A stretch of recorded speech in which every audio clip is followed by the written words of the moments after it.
In 1918, Harry Houdini performed an illusion in which he made a 5-ton elephant named Jenny disappear in front of a live audience.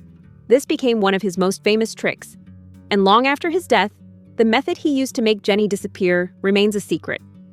Over a century later, there is an elephant in the room in law firms across the country that could use a little disappearing.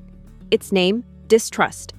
This imposing pachyderm crashes partner meetings, sabotages marketing campaigns, and threatens firm profitability. To vanish the elephant, firms must first recognize its presence. A few years ago, I was facilitating a strategic planning meeting with a group of partners from an established firm. The topics of compensation and succession planning came up and were met with raised eyebrows and strained faces.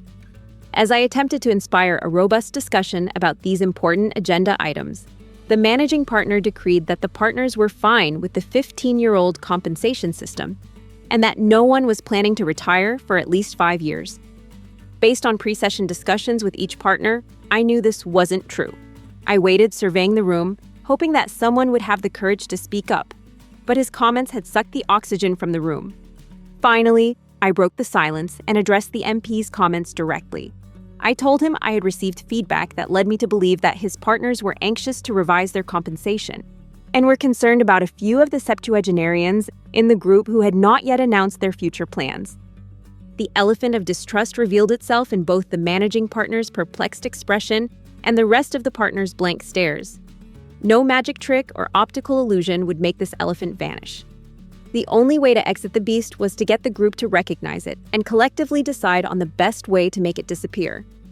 I told the group I was deeply concerned about what I perceived to be an absence of trust, and that if we did not address the elephant in the room, the firm's future was on shaky ground. Once the issue was identified, a few of the partners started to speak up. They shared their concerns and discussed ideas, and when the managing partner tried to command the conversation, the now outspoken partners called him out for it. While the conversation became heated at times, it was ultimately a productive one. Once the managing partner recognized his partner's concerns, they relaxed and the elephant shrunk in size.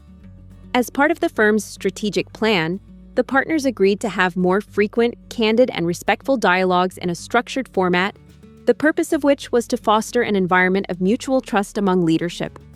The ultimate goal was to Houdini away the distrust elephant for good, and with each meeting, the metaphorical mammal moved closer to the door.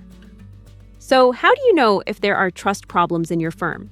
Here are some common telltale signs. After each partner meeting, there are always several meetings after the meeting, held behind closed doors.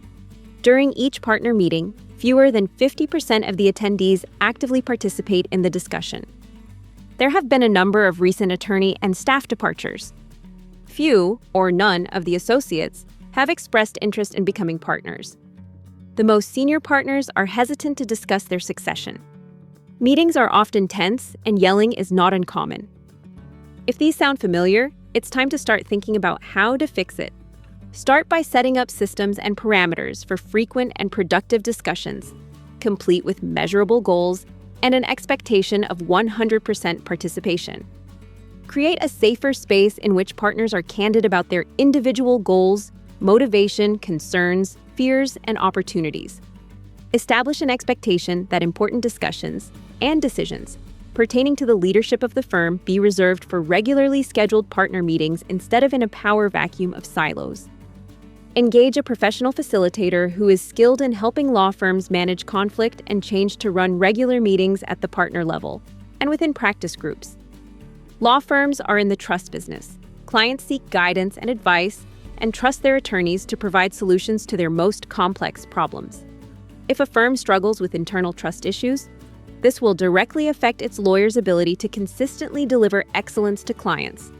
In the horse world, there is a common saying, "No hoof, no horse." This refers to the importance of providing the utmost care to a horse's hooves through regular maintenance, nutrition, and consideration of ground conditions. If I don't take care of my horse's feet, not only won't I be able to ride, she could lose her ability to walk, and eventually even her life.